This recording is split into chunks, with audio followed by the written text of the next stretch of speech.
हमारी संस्कृति, हमारे संस्कार सदा रहे हमारे साथ। भारत के महान ग्रंथों और काव्यों का संपूर्ण संकलन। सब्सक्राइब करें तिलक। कई तरीके की एलईडी लाइट्स आपके घर और ऑफिस के लिए। GR LED lights, make India bright.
Dwarkadhish Shri Krishna के स्वागत के लिए सारी द्वारिका नगरी उमड़ आई है। इस भीड़ में चरवाक राक्षस भी है, जिसे असुरराज वज्रनाभ ने कृष्ण को धोखे से मारने के लिए भेजा है। परंतु बलराम अनर्थ होने से पहले ही उसे ताड़ लेते हैं और अपनी गदा से उसका अंत कर देते हैं। देवी रुक्मणी द्वारकाधीश का भाव विभोर होकर स्वागत करती है। श्री कृष्ण अपने माता पिता देवकी और वसुदेव से मिलने जाते हैं। देवकी अपने 6 दिवंगत पुत्रों से मिलने की इच्छा प्रकट करती है। मैं अपने पुत्रों को सीने से लगाना चाहती हूँ दयाधन। मैं अपने पुत्रों को जी भर के देखना चाहती हूँ। अपने पुत्रों के दर्शन से अधिक मूल्यवान वस्तु संसार में और कोई भी नहीं है। इसलिए हमारे दिवंगत पुत्रों के हमें दर्शन करा दीजिए प्रभु। हमें दर्शन करा दीजिए। तथास्तु। क्षमा करें प्रभु, परंतु आपके वो 6 भाई यमलोक में नहीं हैं। आप तो सब कुछ जानते हैं प्रभु।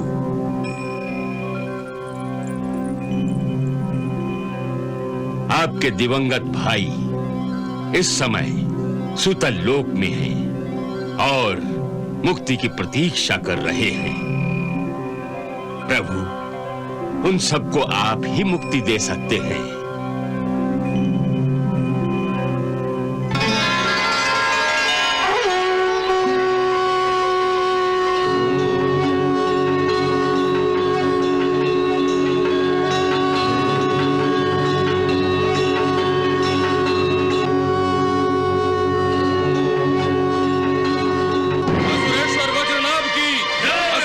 वज्रनाभ की, असुरेश्वर वज्रनाभ की, असुरेश्वर वज्रनाभ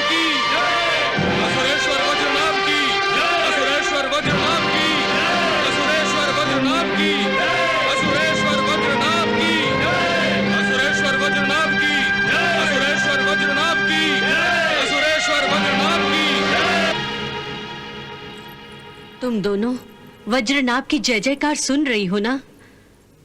अरे दादी माँ, आप? प्रणाम। आयुष्मान भव। प्रणाम दादी माँ।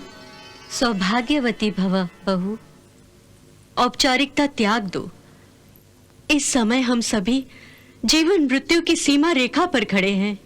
दादी माँ, ये कैसी अशुभ बातें बोल रही हैं आप?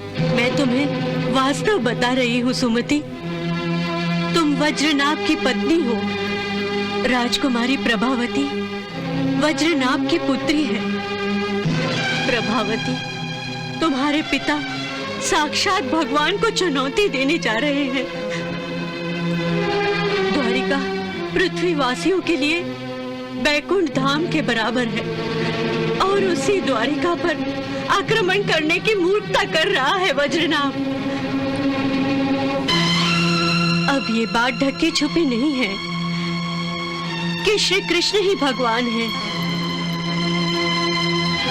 परंतु दुर्भाग्य से वज्रनाभ ये बात मानने को तैयार नहीं है और तुम दोनों भी ये बात समझने को राजी नहीं हो। नहीं दादी माँ, ऐसी कोई बात नहीं है। तो जाओ जाकर समझाओ अपने पिता को, जो द्वारिका पर आक्रमण की भूल करने से और श्री कृष्ण से ईर्ष्या करने का पाप करने से रोको। भगवान तो सर्वशक्तिमान है, इसलिए भगवान के सामने अपनी शक्ति का प्रदर्शन करना मूर्खता है। भगवान के सामने उस शक्ति का प्रदर्शन ही क्या जो भगवान की ही देन है। सुमति, प्रभावती, अपने माता पिता से क्या कोई ईर्ष्या करता है? क्या कोई अपने माता पिता से द्वेष करता है? क्या कोई अपने माता पिता के अस्तित्व को मिटाने की महत्वाकांक्षा रखता है? श्री कृष्ण तो हम सभी के माता पिता हैं। वो सृष्टि के रचयिता हैं। ये सृष्टि उन्हीं की लीला है। उनकी कृपा दृष्टि से मृत्यु भी सहज, सुंदर और सुसक्ष हो जाती है और उनके क्रोध से जीवन भी मृत्यु से भयंकर हो जाता है। पुत्री,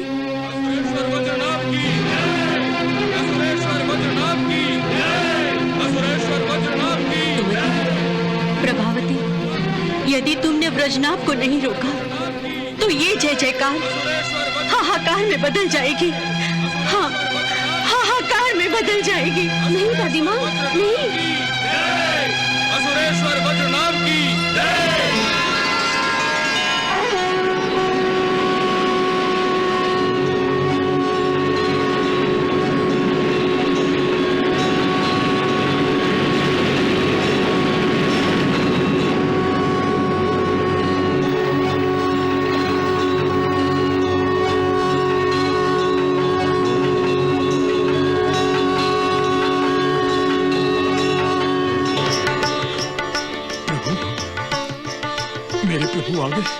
मेरे प्रभु आ गए। मेरे प्रभु आ गए। महारानी, महारानी, मेरे प्रभु आ गए। मेरे प्रभु सूतल लोक में पधारे हैं। आज बरसों के बाद हमारी प्रतीक्षा का अंत हुआ है। प्रभु ने यह सूतल लोक में पधार कर इस तुच्छ भक्त बलि को अनुग्रहित कर दिया है। आज हम अपने प्रभु के दर्शन करेंगे। आज हम प्रभु के दर्शन करेंगे। आप सब प्रभु के भव्य स्वागत की तैयारियां कीजिए। उनके मार्ग पर फूल बिछा दीजिए ताकि उनके श्री चरणों को यहां तक आने में कोई कष्ट ना हो। महाराज बलि के इस संपूर्ण सूतल लोक को सुशोभित कर दीजिए, सुगंधित कर दीजिए।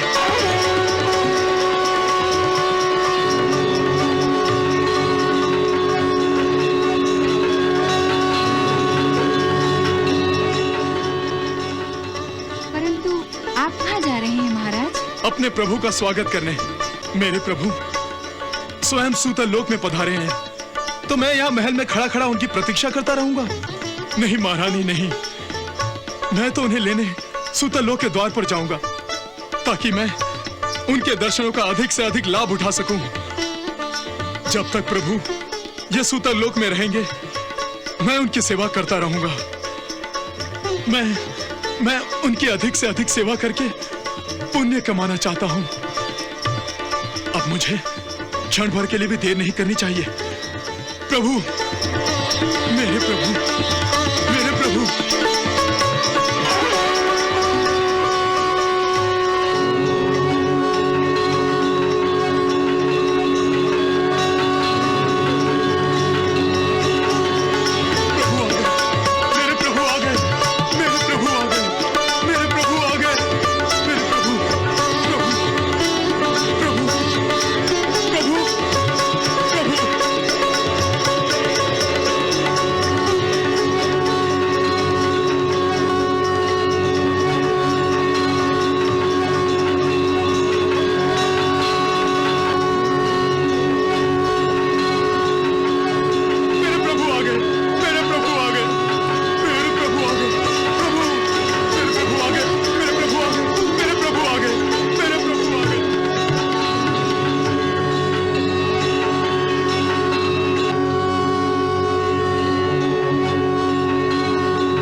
महात्मा बलि, तुम सचमुच दृढ़ प्रतिज्ञ हो। हम तुमसे अति प्रसन्न हैं।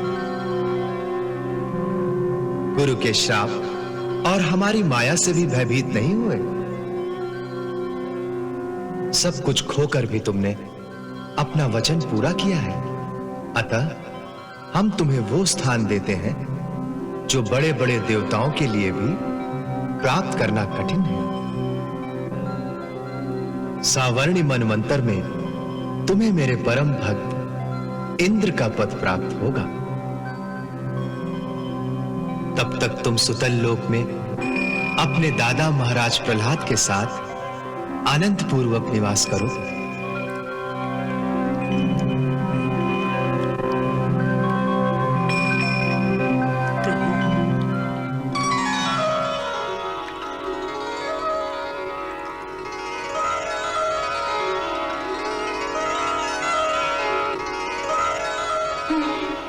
प्रभु, आपने सूतल लोक में पधारकर संपूर्ण सूतल लोक को पावन कर दिया है। प्रभु, प्रभु, आपके दर्शन करके ऐसा प्रतीत होता है जैसे कि केवल मैं ही नहीं, संपूर्ण सूतल लोक के वासी जन्म जन्मांतर के चक्र से मुक्त हो गए हैं। प्रभु, प्रभु, वामन अवतार में आपने मेरे सर पर पैर रखकर मेरा उद्धार किया था, किंतु अब आप अपना वरद हस्त मेरे सर पर रखकर मेरा उद्धार कीजिए। प्रभु, मेरा उद्धार कीजिए।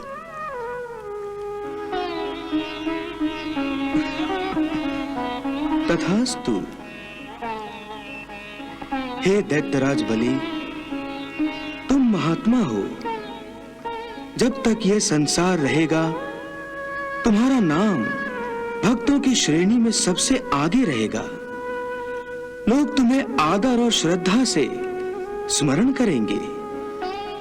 तुम भक्ति का अनूठा उदाहरण बनकर सदा दूसरे भक्तों का मार्गदर्शन करते रहोगे। हे राजन, तुमने मेरे वामन अवतार के समय मुझे 3 पग धरती दान करने का जो संकल्प लिया था, उस संकल्प को पूरा करने के लिए तुमने अपने गुरु शुक्राचार्य के आदेशों का उल्लंघन किया और अपना सर्वस्व मुझे दान दिया। उस दान से तुमने दानवीरता की पराकाष्ठा को छू लिया। तुम सर्वश्रेष्ठ दानवीर बन गए हो। प्रभु, प्रभु ऐसा कहकर आप इस तुच्छ भक्त का मान बढ़ा रहे हैं। दान तो वो दे सकता है जो किसी वस्तु का स्वामी हो। समस्त चराचर के तो स्वामी केवल आप है प्रभु। फिर मैं आपको क्या दान दे सकता हूं? हे राजन, यही तो आपकी उदारता का परिचय है। आप तो श्रेष्ठ गुणों का भंडार हैं, और हो भी क्यों ना, क्योंकि आप भक्त प्रहलाद के पौत्र हैं। आपकी शिराओं में भी भक्ति और श्रद्धा जैसे श्रेष्ठ गुण रक्त बनकर प्रवाहित हैं। इसलिए आप मुझे सदैव ही प्रिय हैं। प्रभु, ये मेरा परम सौभाग्य है प्रभु, मेरा परम सौभाग्य है। प्रभु, प्रभु, प्रभु, अपने श्री चरणों से इस दास की कुटिया को पावन कीजिए। आइए प्रभु, आइए। नहीं, अब मुझे आप भी द्वारिका पर आक्रमण करने से नहीं रोक सकती महारानी। ना ही मेरी लाडली राजकुमारी प्रभावती मुझ पर प्रतिबंध लगा सकती है। मैं अवश्य द्वारिका पर आक्रमण करूंगा और द्वारिका के साथ साथ ग्वाले कृष्ण का भी वध करूंगा। क्षमा करे पिताश्री, जिसका कोई आदि नहीं, जिसका कोई अंत नहीं, उसका वध करना चाहते हैं आप? राजकुमारी प्रभावती, हमारी तलवार एक बार जब म्यान से निकलकर अपना सिर उठाती है, तो फिर दुश्मन का सिर झुकाने या अपने चरणों में गिराने के बाद ही म्यान में वापस जाती है। अब ये तलवार कृष्ण का सिर झुकाकर या उड़ाकर ही म्यान में वापस जाएगी। पिताश्री, मैं तो केवल इतना ही जानती हूँ कि भगवान के सामने हर किसी को अपना सर झुकाना ही पड़ता है। आपकी तलवार को भी झुकना पड़ेगा। राजकुमारी, तुम्हें मालूम होना चाहिए कि मेरा भविष्य मेरी बाहों पर निर्भर है। मेरे बाहुबल में कृष्ण के साथ साथ द्वारिका का भी विनाश करने की क्षमता है, शक्ति है। कृष्ण गोविंद हरे मुरारे, हे नाथ नारायण वासुदेव। श्री कृष्ण गोविंद हरे मुरारे, हे नाथ नारायण वासुदेव। पितुमात स्वामी सखा हमारे, पितुमात स्वामी सखा हमारे, हे नाथ नारायण वासुदेवा। श्री कृष्ण गोविंद हरे मुरारे, हे नाथ नारायण वासुदेवा।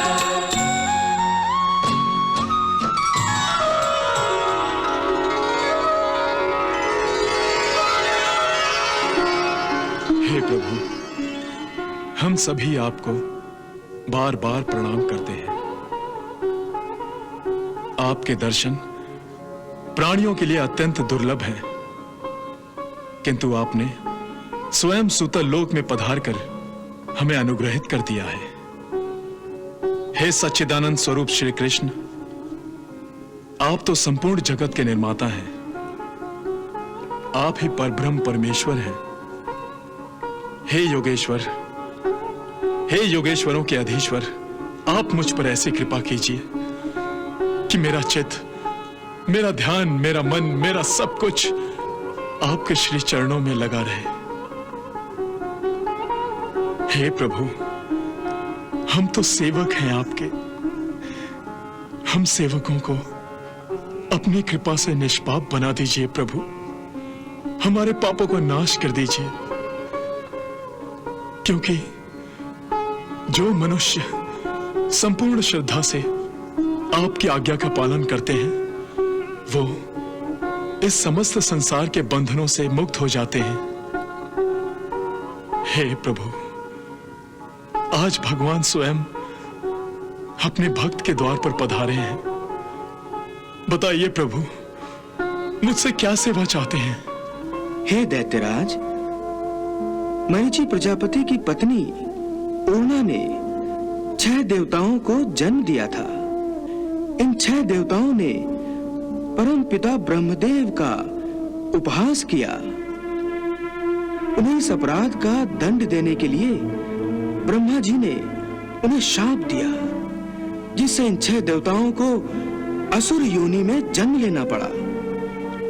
तुम्हारे ही कुल में हिरण्यकश्यप के यहाँ इन 6 देवताओं का जन्म हुआ।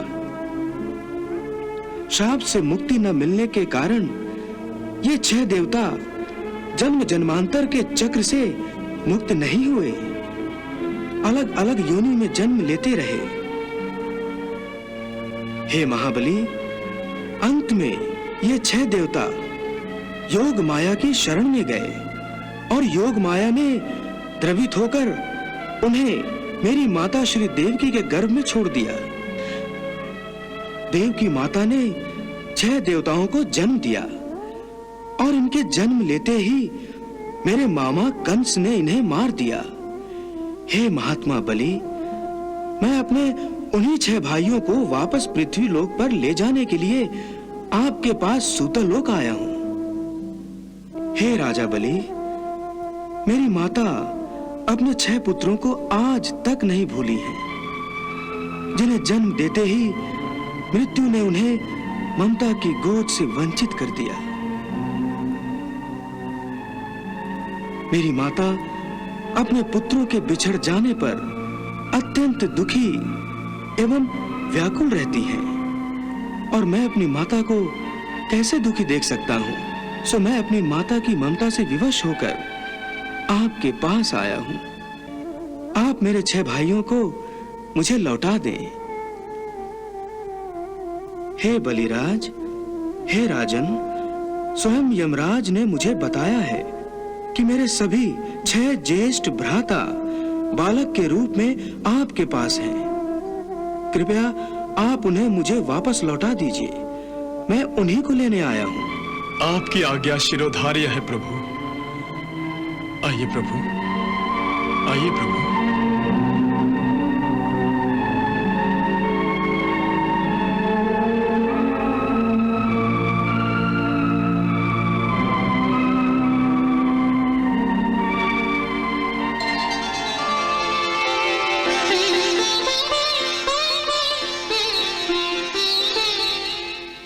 प्रभु,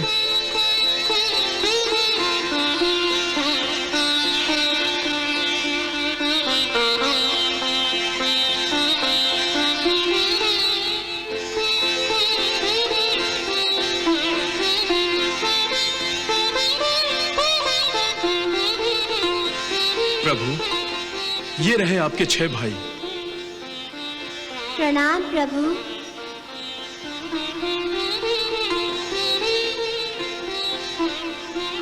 हमें सूतलोक के बंधन से मुक्त कीजिए प्रभु। हमें मुक्ति प्रदान कीजिए प्रभु। तथास्तु।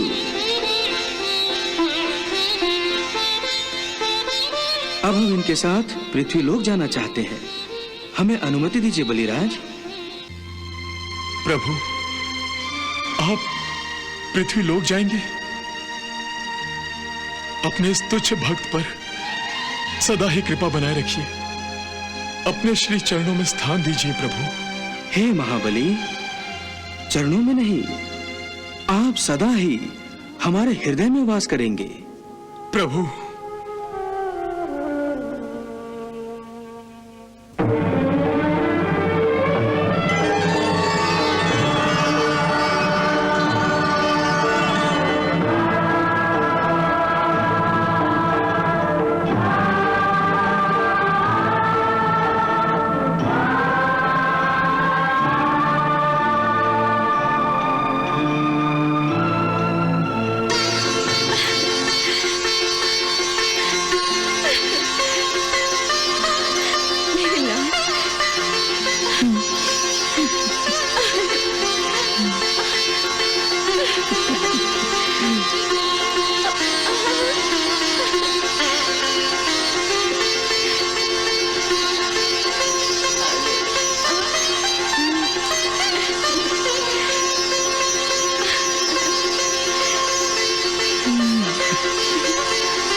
मैंने आपकी आज्ञा का पालन किया है माता श्री।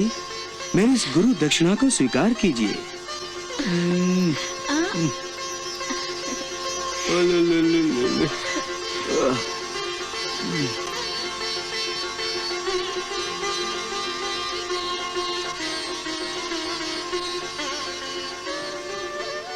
हे मधुसूदन, आज आपने मेरे हृदय की आग को शांत कर दिया है। मेरे बच्चों के कोमल स्पर्श से जीवन का अधूरापन नष्ट हो गया है।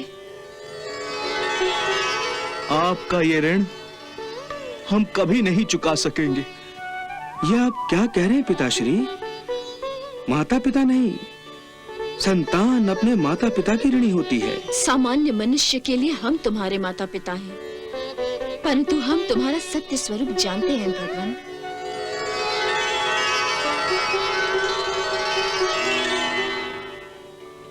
आप पर ब्रह्म परमात्मा हैं। आप ही पुराण पुरुष हैं, आप ही विष्णु हैं।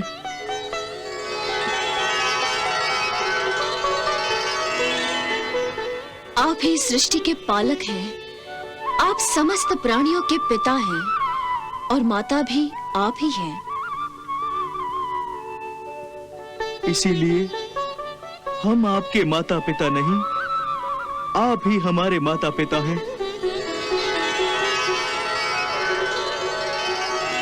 हे चक्रधारी, मेरी ममता का आनंद तुम्हारे कंस मामा ने नष्ट कर दिया था, लेकिन आज इन 6 पुत्रों के रूप में मेरी प्यासी ममता को तुमने तृप्त कर दिया है। ऐसा दिव्य चमत्कार वही कर सकता है जिसके हाथ में जीवन मृत्यु दोनों हों। हे अखिल ब्रह्मांडों के नायक, आपकी लीला अगाध है। प्रलय के समय आप संपूर्ण विश्व को अपने शरीर में वैसे ही स्वाभाविक रूप से धारण करते हैं जैसे माता अपनी संतान को गर्भ रूप में धारण करती है। वही परम पुरुष परमात्मा जब मेरे गर्भवासी हुए, ये आपकी अद्भुत लीला नहीं तो और क्या है? माताश्री, पिताश्री, ये सब उस वरदान का परिणाम था। वरदान? हाँ पिताश्री। परंतु हमें कब वरदान प्राप्त हुआ था? मैं बताती हूँ पिताश्री। स्वयंभू मनवंतर में जब आप दोनों का पहला जन्म हुआ था, तब पिताश्री आप सुतपा नाम के प्रजापति थे और माताश्री आपका नाम प्रश्नी था। आप दोनों ने प्रभु की घोर तपस्या की थी।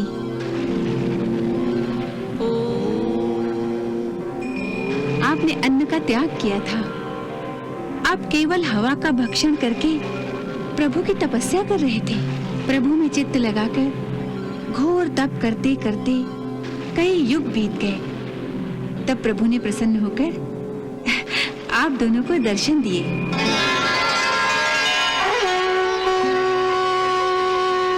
हे सुतपा, हे कृष्णी,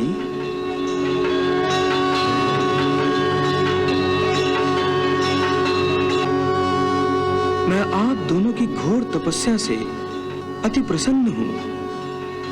मैं आप दोनों को वर देना चाहता हूं। आपकी जो भी इच्छा हो मैं उसकी पूर्ति अवश्य करूंगा। प्रभु, हम आपके इस दिव्य रूप से धन्य हो गए हैं प्रभु। यदि आप वर देना ही चाहते हैं तो हमारी केवल एक ही इच्छा पूरी कीजिए। बताइए। प्रभु, हमारी कोई संतान नहीं है। हम माता पिता का आनंद उठाना चाहते हैं प्रभु। काश आप ही हम दोनों के पुत्र बन जाएं। तथास्तु, तथास्तु, तथास्तु। मैं आप दोनों का ही पुत्र बनकर जन्म लूंगा।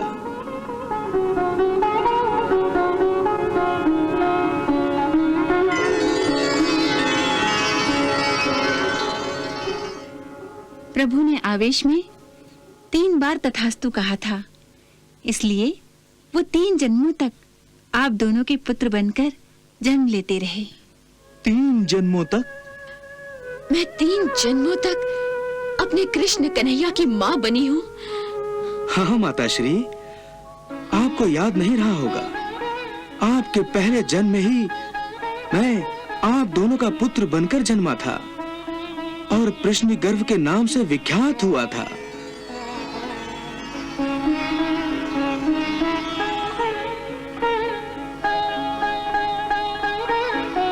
फिर दूसरे जन्म में माताश्री देव माता अदिति बन गई और पिताश्री बने महर्षि कश्यप। उस जन्म में भी मैंने आपके पुत्र के रूप में ही जन्म लिया था। यूं तो मेरा नाम उपेंद्र था, परंतु कद शरीर छोटा होने के कारण लोग मुझे वामन भी कहते थे।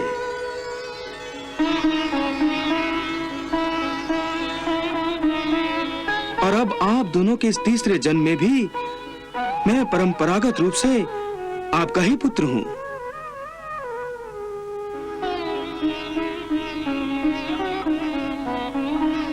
हे देवताओं के भी आराध्य देव प्रभु, इस संसार की रक्षा के लिए ही आपने मेरे घर अवतार लिया है।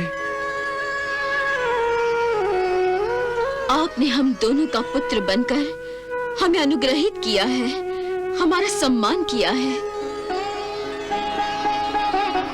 इस इच्छा की पूर्ति के बाद अब मेरे मन में कोई विशेष इच्छा नहीं रही है प्रभु। अपने इन 6 पुत्रों के प्रति भी आपकी कोई इच्छा नहीं रही माताश्री?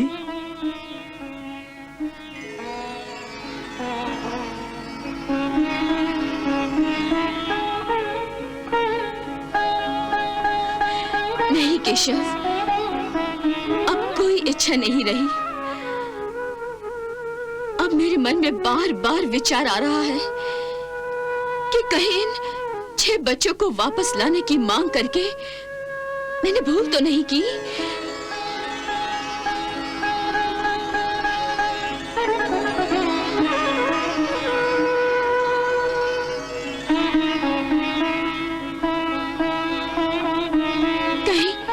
कहीं मैं इनकी मुक्ति के मार्ग में बाधाएं तो खड़ी नहीं कर रही हूँ। वासुदेव, अब आप इस बात का मुझे ज्ञान हो रहा है कि जीवन मृत्यु के चक्र में कभी किसी को हस्तक्षेप नहीं करना चाहिए। साक्षात परब्रह्म परमात्मा की माता ने भी विधि के विधान को बदलने की चेष्टा करके भूल की है। मुझे यह हट नहीं करनी चाहिए थी। मधुसूदन, संसार की कोई भी माता अपनी संतान की मुक्ति के मार्ग में अपनी ममता का पर्वत खड़ा करना नहीं चाहेगी। फिर मैं अपने 6 पुत्रों के मुक्ति के रास्ते पर रोड़ा कैसे बन सकती हूँ? वासुदेव, वासुदेव, मुझे आश्वासन दो कि मेरे इन 6 पुत्रों को तुम मुक्ति दोगे। मुझे वचन दो वासुदेव, मुझे वचन दो। माताश्री, मेरे ये 6 भाई मुक्ति की ही तो प्रतीक्षा कर रहे हैं और मैं इन्हें अवश्य मुक्ति दूंगा। जब आप इन्हें ममता के बंधन से मुक्त कर देंगी तो ये शापित देवता भी मनुष्य की योनि से भी मुक्त हो जाएंगे।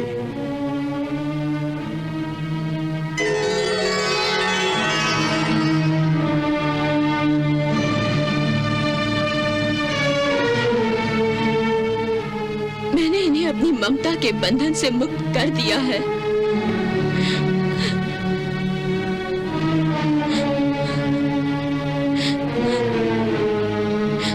माताश्री, ये आपने बहुत अच्छा किया। ममता के बंधन के साथ अब इनके पैरों में पड़े ब्रह्मा जी के श्राप की बेड़ियां भी टूट जाएंगी।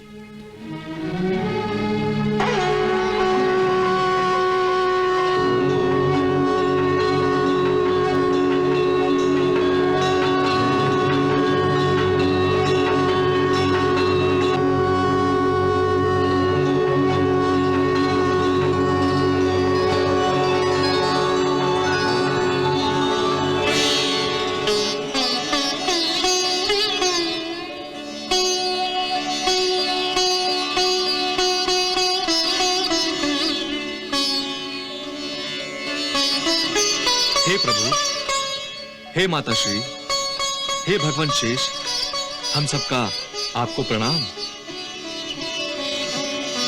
कल्याणमस्तु।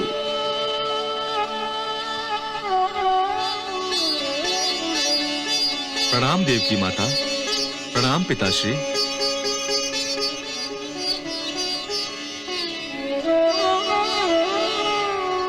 हे देव की माता, हमने अपने ब्रह्मदेव का जो उपहास किया था, जिसके कारणवश मिले शाप से आपने हमें आज मुक्त करके अनुग्रहित किया है। आपको कोटि कोटि प्रणाम। प्रभु, अब हमें आज्ञा दीजिए।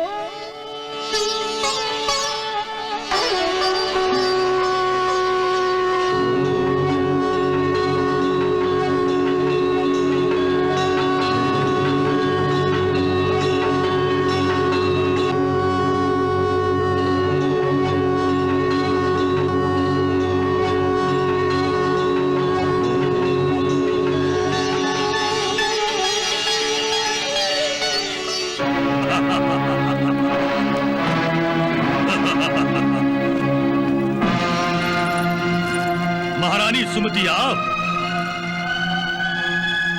लगता है आप भी मेरी तरह द्वारिका पर विजय पताका लहराने के लिए उत्सुक हो रही हैं। आपकी ये इच्छा अवश्य पूरी होगी। हमारी द्वारिका पे विजय पताका अवश्य लहराएगी।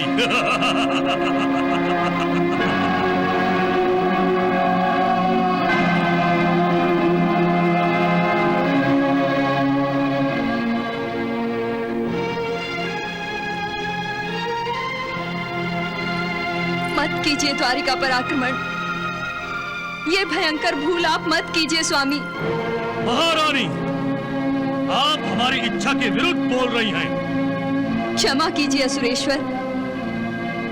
आपकी इच्छा पर तो मैं अपने प्राण तक न्योछावर कर सकती हूँ, परंतु क्या? परंतु मैं आपको अपने प्राण संकट में डालते हुए नहीं देख सकती स्वामी। महारानी, स्वामी, आपको दादी माँ के आदेश का पालन करना चाहिए। दादी माँ का मानसिक संतुलन बिगड़ गया है। उनकी बुद्धि भ्रष्ट हो गई है, भ्रष्ट। ये आप क्या कह रहे हैं असुरेश्वर? सत्य ही कह रहा हूँ। आप दादी माँ जैसी साध्वी का अपमान कर रहे हैं स्वामी। महारानी, ये तलवार देख रही हैं आप? घायल कर देना इस तलवार का धर्म है। यदि प्रहार करने के बाद भी ये तलवार शत्रु को घाव न लगाए तो इसे हम तलवार नहीं, लोहे का टुकड़ा कहेंगे। जो किसी भी योद्धा के लिए बेकार है। हम समझेंगे कि ये तलवार निकम्मी हो गई है। दादी माँ की भी यही दशा है महारानी, यही दशा है। परंतु दादी माँ का भविष्य, असुरों का उज्जवल भविष्य ही तो बनाने जा रहा हूं मैं।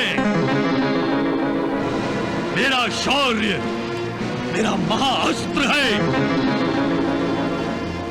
मेरी बाहें मेरी शक्तियों का भंडार है। मेरा अपना भविष्य तो क्या, विधि का विधान भी बदल देने का बाहुबल है मुझमें। मैं सारे असुरों का भविष्य बदल दूंगा। असुरेश्वर, उनके भविष्य को आप भूल जाइए। पहले अपनी लाडली पुत्री राजकुमारी प्रभावती का तो भविष्य बना लीजिए, उसका विवाह कर दीजिए। आपको प्रभावती के भविष्य की चिंता है महारानी? वो भी हम बना देंगे। द्वारिका पर विजय पाने के बाद मैं अपनी लाडली बेटी प्रभावती का भविष्य भी बना दूंगा। परंतु द्वारिका पर आक्रमण करने के बाद प्रभावती का भविष्य बिगड़ जाएगा स्वामी। अर्थात? बताइए महारानी, वो कौन सा रहस्य है जिसे आप सहज बताने से घबरा रही हैं? असुरेश्वर, प्रभावती ने मन ही मन क्या? प्रभावती ने मन ही मन में किसी राजकुमार को चुन लिया है, यही कहना चाहती है ना आप? हाँ। तो इसमें फिर छुपाने वाली कौन सी बात है? यदि प्रभावती किसी राजकुमार से विवाह करना चाहती है तो हम अवश्य उसका विवाह उस राजकुमार से करा देंगे। बताइए, वो कौन भाग्यशाली राजकुमार है जिसने हमारी लाडली बेटी का मन जीत लिया है? द्वारिका के युवराज प्रद्युम्न ने। उस ग्वाले कृष्ण के पुत्र ने? हाँ स्वामी। तुम्हारा साहस कैसे हुआ सुमति, मेरी पुत्री के साथ शत्रु पुत्र का नाम लेने का? यदि प्रभावती ने मन ही मन प्रद्युम्न को वर मान लिया है तो फिर प्रभावती को जीवित रहने का कोई भी अधिकार नहीं। रुक जाइए स्वामी, रुक जाइए। हट जाओ मेरे रास्ते से सुमति।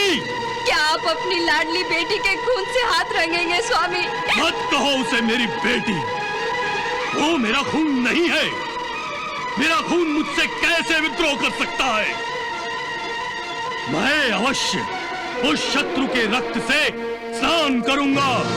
नहीं स्वामी, रुक जाइए। आप आतुरताई विचारों के अधीन होकर अनर्थ करने जा रहे हैं स्वामी, अनर्थ। अनर्थ करने नहीं, बल्कि अनर्थ को उसके गर्भ में ही नष्ट करने जा रहा हूँ। हट जाओ मेरे रास्ते से स्वामी।